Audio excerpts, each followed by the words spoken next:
I want to start off this look at human resources, or what used to be called personnel more frequently than perhaps it is now, by differentiating between the public and private sectors for organizations. And while this is going to be true in general of the world of organizations in these several sectors, perhaps for our purposes, because this is a social work class, we might think of human services in the private sector as opposed to those in the public sector. Remembering that those in the public sector are also differentiated, in the private sector differentiated between those that are profit-oriented and those that are not. Now, in general, the private sector is dominated by profit-intended organizations, but as we're already aware, in the voluntary sector of human service organizations, is that or is that not true? Said differently, what does the voluntary sector of human services, where would that fall? Over here or over here? Yes, did you say the private non-profit sector? Yes, that's correct. By definition, that's what we're talking about with regard to the voluntary sector. In general, though, the private sector, notwithstanding what I just mentioned, is a profit-oriented one, whereas the public sector tends to be service-oriented. Now, in fact, there are some public organizations that are profit-intended, but they are relatively few and far between, if you will. Well, do you think the Goodwill's like that? What's that now? The Goodwill, like we've seen that shift that they have, because before they didn't used to be do as well, but now they're like really for-profit. Well, when we tend to think of for-profit, we tend to think of organizations that create profit for two purposes. One, to continue to operate and maybe even grow the organization, but that ultimately to distribute benefits, distribute dividends, wealth to people who own the corporation or own the company, so shareholders or whatever. Whereas if we're talking about the nonprofit sector, we're talking about organizations that probably still have to be very, very fiscally accountable. They may actually operate very much with the intent to generate a surplus of revenue over costs, but the difference is in the nonprofit sector, they can't distribute that money by way of dividends to shareholders or owners. So the resources are reinvested either in the organization or in perhaps into some kind of monetary reserve, so that they'll have fat to get through the lean years that might be ahead. Right? So in case of Goodwill, nonprofit still, but operating more and more with a kind of business sensibility to generate that excess of revenues over cost, so that they'll be in a better position to deal with contingencies later on down the line. By definition, still regarded as a nonprofit. Here at the university, here we're a public organization, but in fact, so many different entities, departments, and divisions within the university are running or attempting to run on business principles, generating as much revenue as possible. The more revenue one generates, perhaps the more options one has in terms of discretionary use of those monies. One of the problems that you frequently find, though, in the public sector as opposed to the private sector, and we're kind of getting ahead of ourselves a little bit with regard to budgeting, is that in the private sector, it's no big deal to just pretty much retain money from one fiscal year to the other. You put it in the bank, you invest it or whatever, you still have the wealth, and that wealth is yours on June 30th, just as much as it is yours on July 1, the very next day. But in the public sector, July 1 might well be the beginning of a new fiscal year. And if you saved any money or generated money, revenues in excess of costs in the previous year, you may lose every penny of that when the clock strikes midnight on June 30th. And now your operating budget is whatever it is that's been assigned to you, appropriated for you, and authorized for you for the next fiscal year. And that begins, in this case, July 1. That could be a significant problem.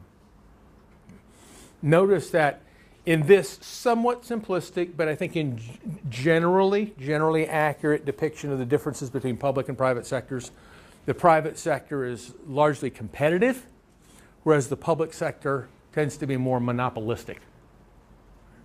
How many Department of Children's Services does Tennessee operate? I'm not talking about the different headquarters and the different department, or let's say divisions or regions. How many bureaucratic structures, entities, does it operate? It operates one, right? How many criminal justice systems does it operate? The state operates one. Employment services, one. One. So what tends to happen is that for any kind of governmental entity, it tends to operate one major bureaucracy, or maybe even a minor bureaucracy devoted to a particular client group or particular problem. Now, where we get into some choice for clients many times is where there may be redundancy between state and local public services. So there may be a county program in addition to a state program, or there may even be a federal program for some people. Veterans, for example, may be able to take advantage of the VA in addition to certain other kind of state-operated health or social services. Of course, there can be some choice for clients in terms of public versus private agencies and services for the same group of people in the same region around the same levels of need or types of need. But quite frequently there are economic realities or other kind of access realities that restrict the choices of people who are poor or are not particularly mobile. The private sector tends to be more mechanized, particularly if we're talking about industry and manufacture, whereas the public sector tends to be more labor intensive. Now notice that in the private sector, ethical standards, while still somewhat expected, are largely marginalized. That is to say that the research suggests that people tend to expect a higher level of ethical standards or observance of ethics from their public entities as opposed to the private ones. In the private sector, personnel or human resource managers tend to have much more power, much more choice available to them in what they do, or at least how they do it, and the ultimate goals around their work than in the public sector. We'll develop that in a little bit. In the private sector, authority tends to be more unitary and structured than in the public sector, which is to say in the public sector, employees frequently have more bosses. Now, when you're talking about public sector organizations, go up to the very top. What do you find at the very top of public organizations?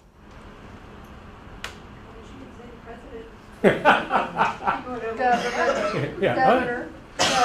What's that? The governor of maybe state officials. Yeah, that's exactly right. For example, if we stay with DCS, we're going to get to the commissioner for DCS. But then we're going to get to the House, and we're going to get to the Senate, we're going to get to the governor, all of whom have some level of real power that presses upon the commissioner, that presses upon the organization. And so at the highest level of the organization, we tend to see a variety of significant sources of power there, each claiming some level of accountability for the organization. At least the organization leader is accountable to them. Now, when you go into a private organization, you get to the very top, what do you find? CEO, and above the CEO, you're likely to find one of two things. What? Board of directors. Board of directors of some kind, or you may find an owner. Yeah, shareholders or owners. That's exactly right. Of course, if you're talking about a publicly traded corporation, then in some respect you might say, whoa, they have 10 million different owners. Well, if we're talking about people who own shares, yes. If we're talking about significant power wielders, we're talking about a considerably smaller group there. Human services, human resource management, or personnel tends to have a single kind of rational set of objectives in the private sector. But in the public sector, human resource management serves a variety of different kind of goals, very, very significantly different ones. For example, in the private sector, what would you argue would be describe the set of major goals or values that a human resource manager is supposed to help achieve? What are you trying to do if you're a human resource manager in a private organization? What's the fundamental goals you're trying to help achieve? Profit ultimately, and your particular slice of that, your particular mission is probably to do what? Put the right people in the right places, right? Would you say it that way? Yeah, attract the best people, get the most out of those people, at least in terms of their potential. Is that irrelevant for human services in the public sector? It's not irrelevant. As a matter of fact, it's one of the goals for human service managers there. But what might others be? Well, among others, there have been things like providing employment for difficult to employ individuals. Right?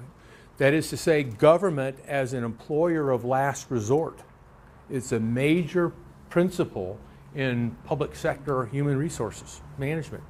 It's not where they give extra weeks for veterans, but It actually was some way of starting that because of the discrimination and the disadvantages that veterans experienced after returning from a war, finding that positions were being taken by other people and people who hadn't served. Maybe they couldn't have served, in some cases they didn't want to serve, and so the idea of giving veterans preference was to begin to overcome that. Yes, that's exactly right. Also, there would be things, one of the goals behind human services management in the public sector is as an arena for different kinds of vocational or economic experimentation. The United States Postal Service is probably the single biggest and best example of a public entity, a public sector organization that's been almost a poster child for a variety of governmental experiments and government initiatives in terms of employment. Unrelated to the notion of getting the best persons in for the job or getting the people in the right position for the job. Additional kinds of things. Also, it's just employment. In other words, when your unemployment is high, what's one of the easier ways to drive down your unemployment statistics for a given period of time? Is to create more jobs, even if they're temporary ones, in the public sector, because that's the sector that's most immediately influenced by executive action. And that has nothing to do with getting the right people in the right position at the right time. It has to do with other kind of agenda, and yet it very much falls within the tradition of the human resources managers to have to deal with that kind of thing.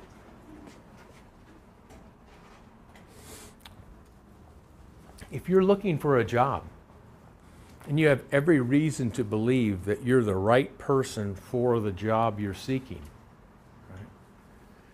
How would you feel if you went into a situation there knowing that that wasn't the primary or only agenda of the people who were doing the interviewing, the selection, and the hiring?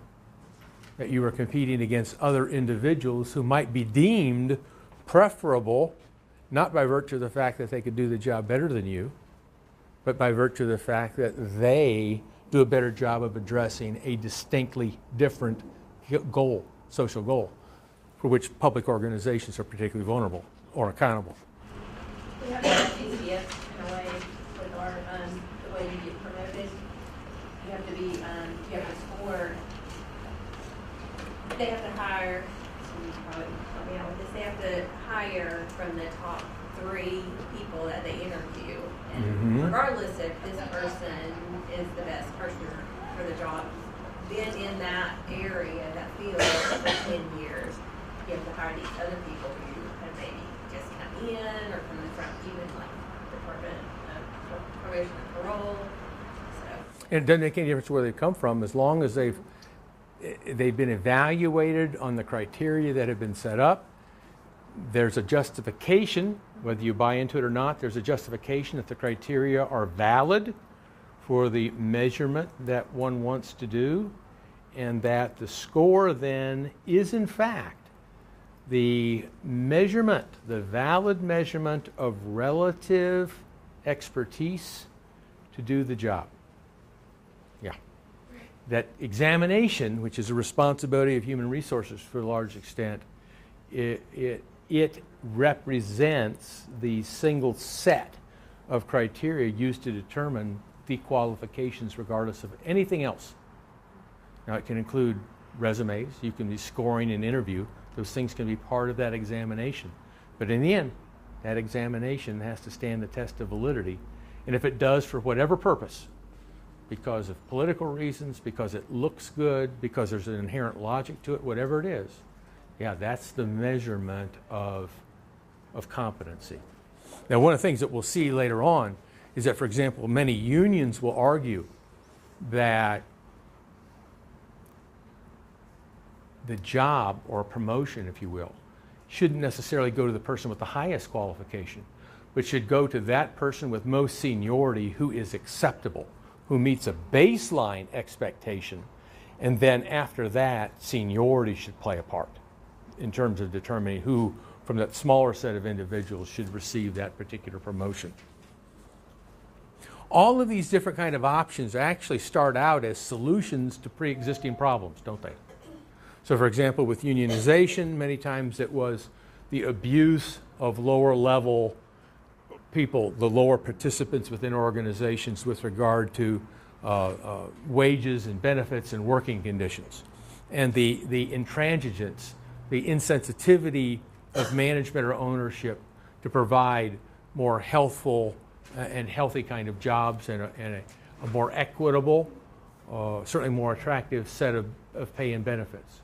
In terms of the use of the examination, the problem had been discrimination and prejudice in the workplace, and a need to make decisions based upon clearly objective and job-related competencies, regardless of social kind of characteristics. And yet, pretty much any solution can itself then present problems for the next group of people.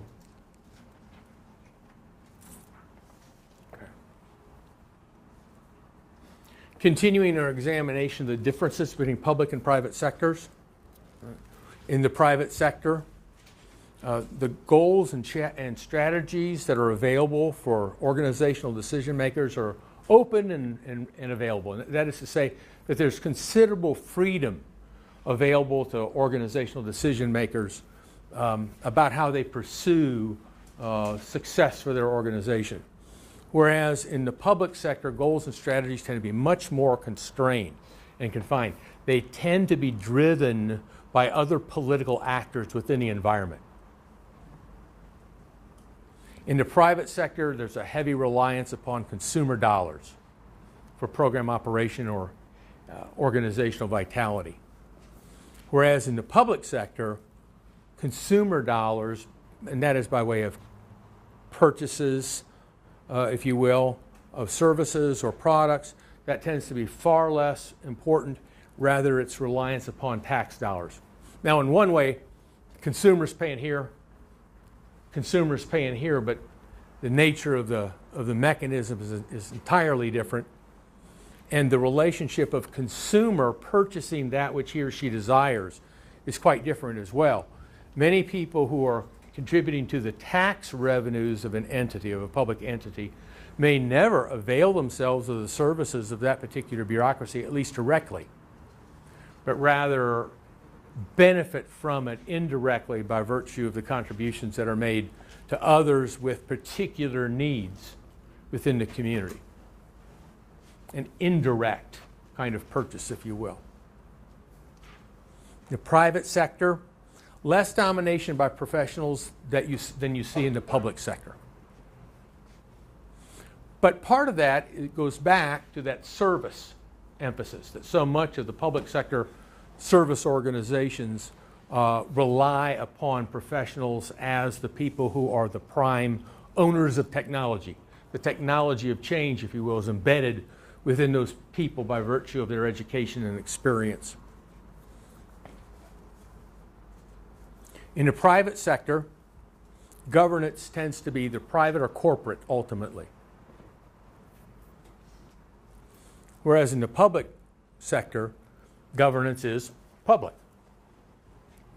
Goes back to various governors or presidents, mayors, or public legislative bodies.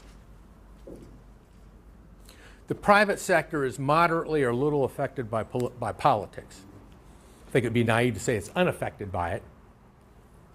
But public sector organizations are extraordinarily open to politics. Well, the private sector just pays for what they want to happen. Okay, I get even in the public sector, some of that happens. Right? The notion that organizations are simply passive and vulnerable to environmental influences or environmental manipulation without also having the ability to reach out and attempt to manipulate key elements of its environment is something that probably is an excessively narrow approach to organizations. So even public organizations have the ability to manage or at least to some influence important elements of their environment as well. I'm trying to remember the individual who coined the term, and I'm not going to be able to remember to do it, the iron triangle. Have anybody in your political science or government or classes, civics classes, come across the concept of the iron triangle? You remember what it alludes to? A particular governmental bureaucracy, a particular sector of the private economy, industry that's related to that public sector bureaucracy, and then key legislative committees. So we might be talking, if it were the military, for example, we might be talking about the Pentagon. We might be talking about Lockheed and Raytheon, major aerospace weapons design and manufacturers, and we'd be talking about the Senate and House committees on defense. That those people know one another on a first name. And so if we're thinking of the Pentagon, for example, as the organization in the public sector reaching out and certainly influencing and being influenced by a private sector with whom they're in effect in bed, and with members of Congress, again, with whom they're in bed. Oh yeah, and Congress and the major manufacturers also being in bed. Politics makes for some strange bedfellows. We've all heard that. Shouldn't come as a surprise. The iron triangle. The private sector has brought with it a tradition of management control. Private sector, particularly in our culture, is popularly regarded as the nexus or the matrix for perhaps the epitome of management science. So if you have people like Peter Drucker, associated with management by objectives, and truly a brilliant and prolific writer in the field of management. You have a variety of New York Times nonfiction bestsellers any given year that are written by people in the private sector about certain kind of secrets and certain kind of methods of management and how you can do it in a minute. You know, the 1 minute manager, Hershey and Blanchard. It goes on and on and on. Back in the early 80s, it was Theory Z in Japanese management. What's the tradition of management in the public sector? In other words, in the American society, when one thinks of management accountability, management acumen, does one revere public sector or does one ridicule it? Yeah, in our culture at this point in time, it's very popular to ridicule public management. Part of that is the tradition of the Republican Party as opposed to the Democratic Party. And part of that overlooks the fact that any given year, thousands and thousands of private sector companies, some large, some small, go under. And some of them are real big. Chrysler Corporation would have gone under had it not been for massive government bailout. Lockheed would have gone under if it hadn't been for those same kind of things. Right? So the notion that just because you're in the private sector, somehow you have special insights in terms of management is largely a fiction. But it's also true, I think, that in the competitive world of private sector, there are certain realities that are quite different than in the public sector. And the need for profit is certainly greater in the private sector than in the public sector.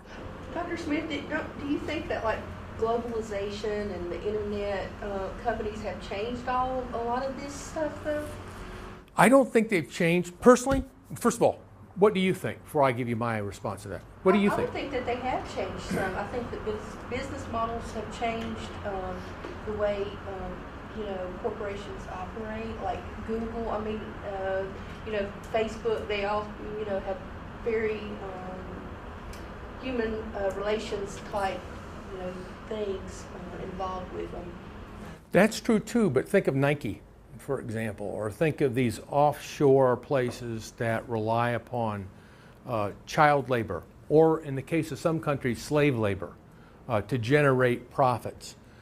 Certainly much easier to accomplish in third world environments than in the United States. But what does that mean in terms of the transfer of wealth out of the country, or the inability of this country to control economic growth by virtue of the fact that so much of the technology and laws lately have encouraged a flight of industry to other countries that are governed by different kind of labor laws and different kind of conventions. The rules of the black science of economics haven't changed, right? And I don't think the basic principles of business have changed, except that the new technologies and some significant changes in law have permitted a diversification of location, a diversification of labor practices. In the long run, that may be very, very good for particular companies, and particularly certain shareholders or executives. Is that good for the national economy? I think that's a different issue. And is it good? Does it support our ability as a country to attend to important domestic issues, social service issues, social problems? I have beliefs about that, but they're my own personal beliefs. I'd ask you to consider them as well. I think things have changed in terms of, for example, the nature of the economic framework of this country since 1960, 1970 as compared to right now. And I think a lot of it has to do with what you're talking about, but I don't think the basic principles of profit making have changed. Does that make sense? Yeah, I guess so. I mean, just some of these companies are not so much, well, I guess they are consumer driven, because whether you're paying for the services or not, they're advertising, they're getting their money from somewhere. Yeah, and with Facebook, for example, how many of you have seen the movie, right, The Social Network? Haven't you seen that yet? That's really a good movie. That's really terrific. I mean, Facebook's just growing tremendously. How do they make their money? What's that? We grow the product. Well, yeah. They sell your information. They sell your information, and then they expose you to all kinds of advertising, which isn't there for free. They're selling the advertising space as well. It's a brilliant, got to admit that, it's a brilliant business model. But then Walt Disney did something that was kind of similar. Disney said that basically he never spent even a dime of his own money on any of the things that he built. And there are Disney Worlds and Disneylands now kind of all over the Western world. I don't know, does Japan have one now as well? I guess they do, okay. Right? What did he do? Well, he had other companies invest in certain kind of recreational activities on his site. Anybody been to Disney World or Disneyland? You know how that just brilliantly, the architecture of the place is just brilliant. You know, oh, well, let's go there. Let's go to this ride inside this building.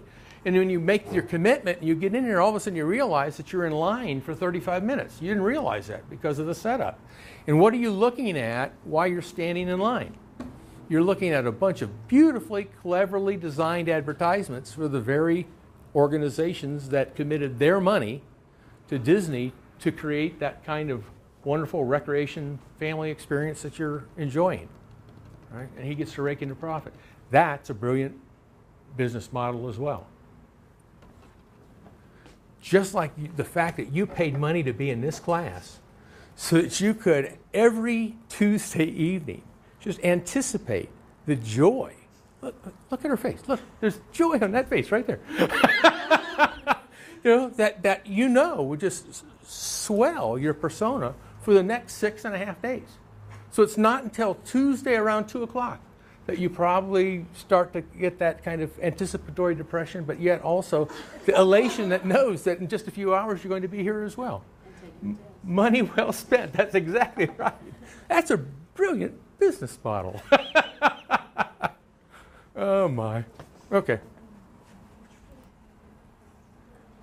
So what is it that human resources does, if it's so important as I claim it is, in organizations that help us understand how organizations actually are structured and how they actually function with regard to these things?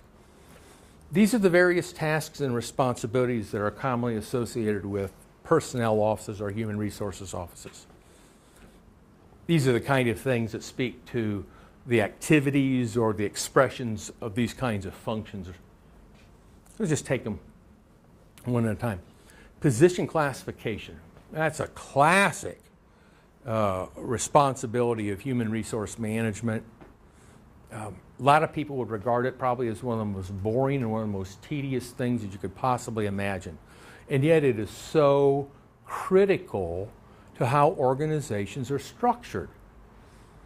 When your authors in their chapter for today, the chapters that some of you didn't necessarily read, right?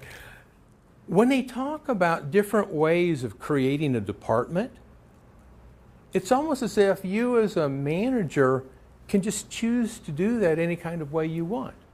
But in fact, you probably have almost no responsibility and no authority if you're the manager of an organization at some mid-level to do any of that kind of thing.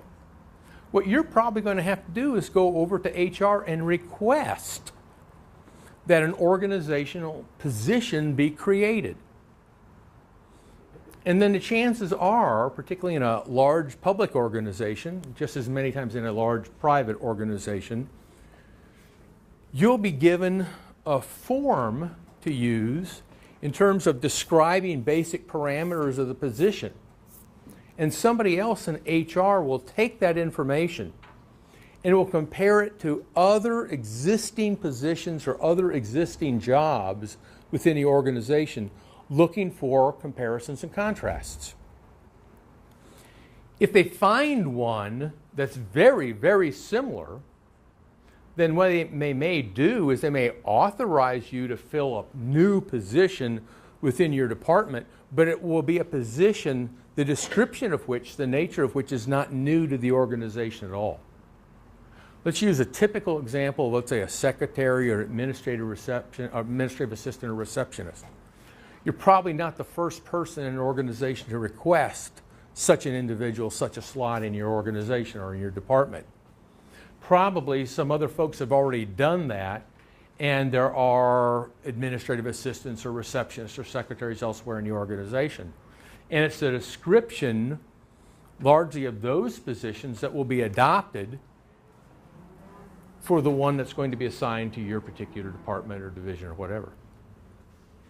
Now that's largely going to be based upon an analysis of the job responsibilities, and eventually what it's also going to involve is an identification of the skills, knowledge, and abilities of the individual who would be a successful, competent incumbent of that position. That's going to be really important when we get down here, just as it's going to be important when you get right here. Because the skills, knowledge, and abilities will largely drive the pay and benefits an individual receives within the organization. So you want to hire a receptionist and you're offended by how much money receptionists and other departments or similar kind of organizations are given. And you're a social worker and you have great human values. So you don't want this person to be paid $18,000 a year. You want them to be paid $30,000 a year, which you regard as something perhaps approaching a minimum level of human respect for the services that they're going to contribute. Well, guess what? Chances are you're not going to be able to make any kind of determination at all in terms of what the compensation for that individual is going to be. Because based upon the skills, knowledge, and ability of the incumbent of the position, and based upon how closely that position corresponds to other positions already authorized within the organization, Human Resources has already developed a set of pay grades and steps that immediately constrain what are going to be available to you as a potential pay for the individual that you're eventually going to hire. Right, you're beginning to see how this now constrains your freedom of action as a manager.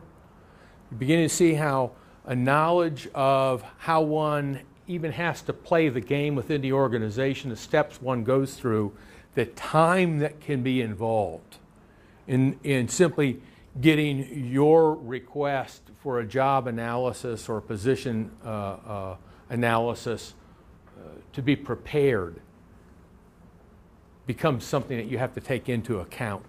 Think in terms of the timeline you did for a couple of weeks ago. If you want a new program, you want a satellite program or whatever, you want to be able to staff it, you need to do some additional hiring. You may need to take the time required even for something as mundane but as important as a job description analysis that has to precede the hiring, because you're not even going to be authorized to hire until there's a position number that's authorized for you, before you can even begin to identify the necessary skills, knowledge, and ability that might be part of your recruitment advertisement. How do you know how much you're going to be able to offer the individual until you've gone through these steps? Well, you don't. These are necessary steps that the manager of an organization, supervisor, department, or something has to begin to master. You don't master this yourself.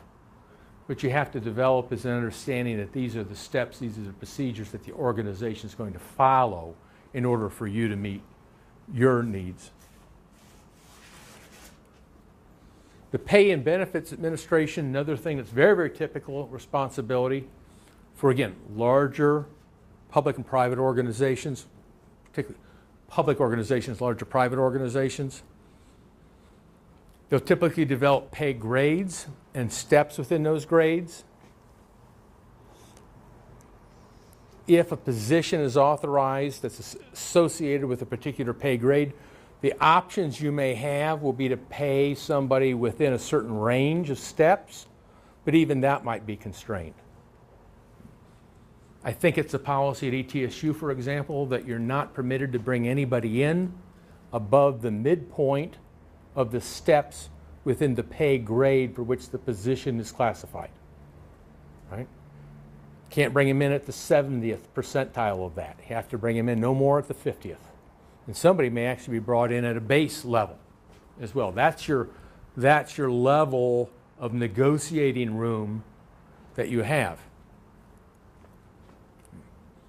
Hiring may be supervised by, overseen by, most probably assisted by, and constrained by Human Resources.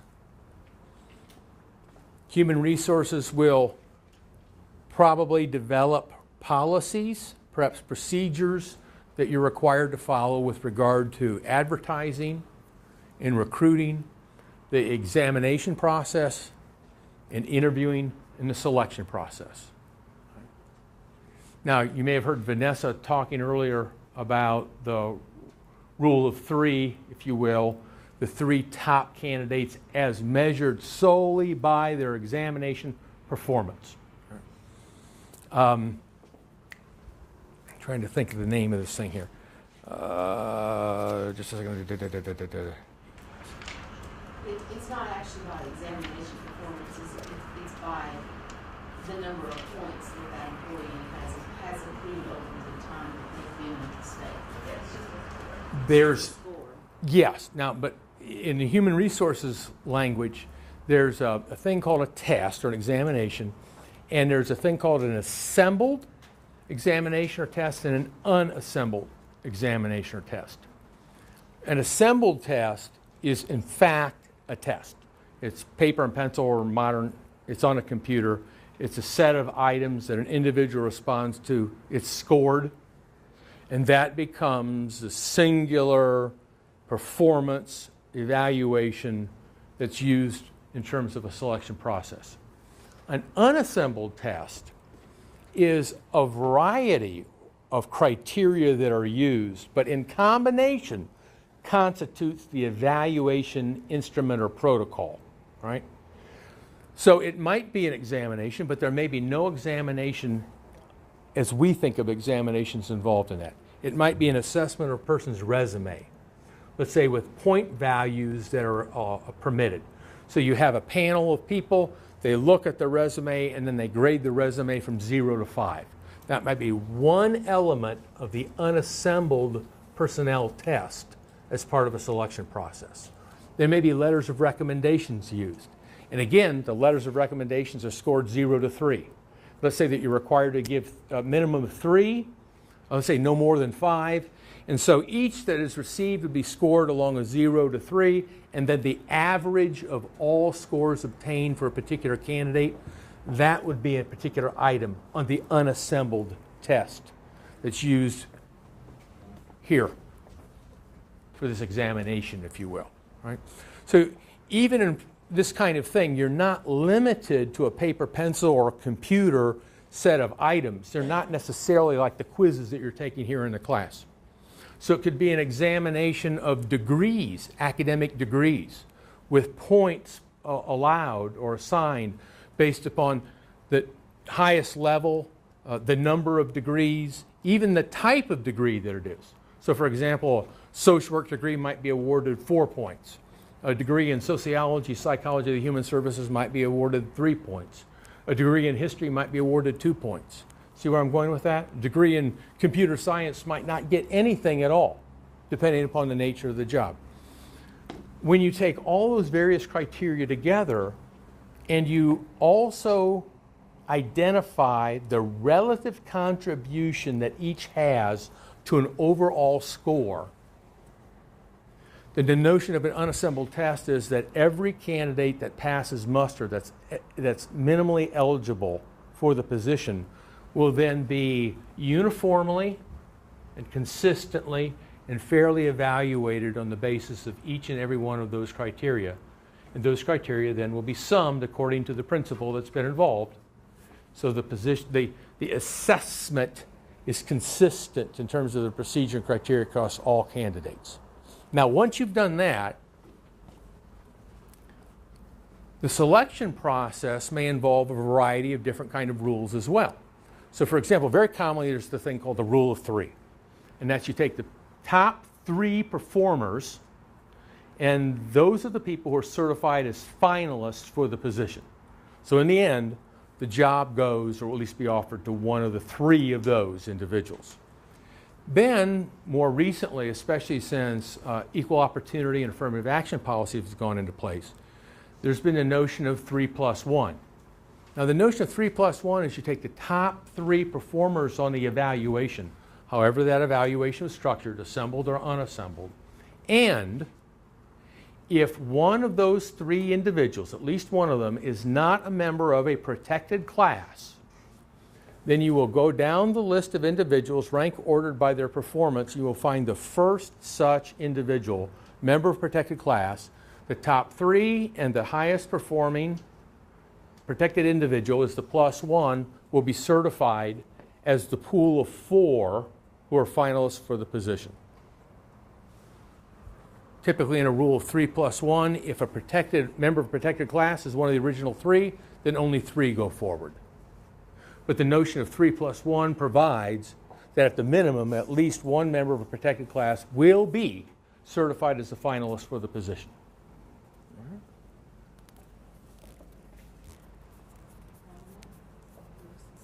What's that? Now we know. And again, in many cases, when you have a union collective bargaining agreement in place, that labor contract may in fact be modified so that the assembled or unassembled test simply is used to differentiate those people who are minimally, at least minimally prepared, qualified for the position versus those that are not. And then once that distinction is made, it's the individual with highest seniority of the applicant pool that remains that's in fact given the position or offered the position. And that by law, not by law, that by contract. That's the contract that's been negotiated between labor and management for that particular company, and that's what governs the selection. Now, I used the word several times, certification. Let me tell you what I mean by that in human resources. Certification is simply a process that leads to somebody who's recognized as in authority designating certain individuals as meeting certain criteria or eligible for certain kinds of actions. That's all it means.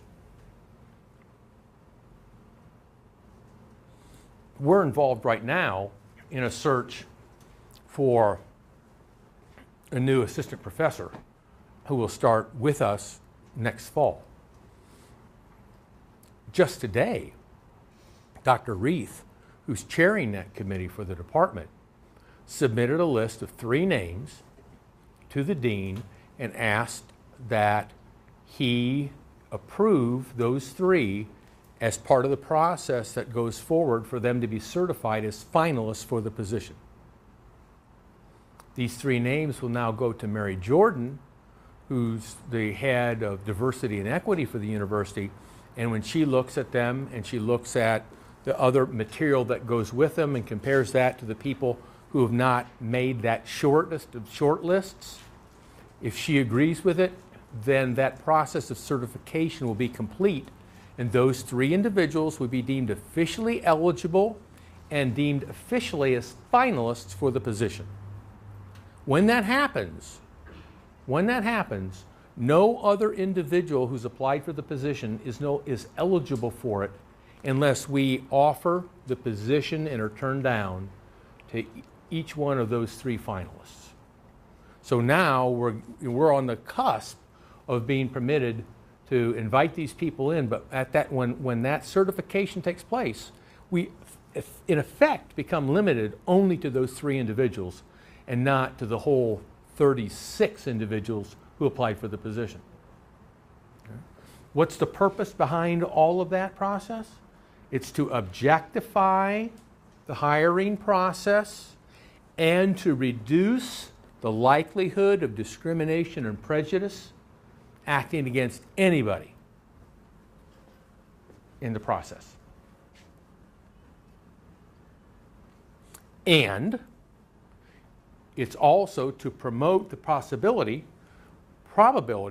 of hiring people from protected classes and of increasing the diversity within the workforce here at ETSU. Hiring. Questions about that? Do you see how these things are related? The hiring is for a position. The hiring will be largely on the basis of the SKAs that are required for the position. And it's the sophistication and scarcity of the SKAs that largely drives or justifies the pay that the individual is going to be receiving for that particular position.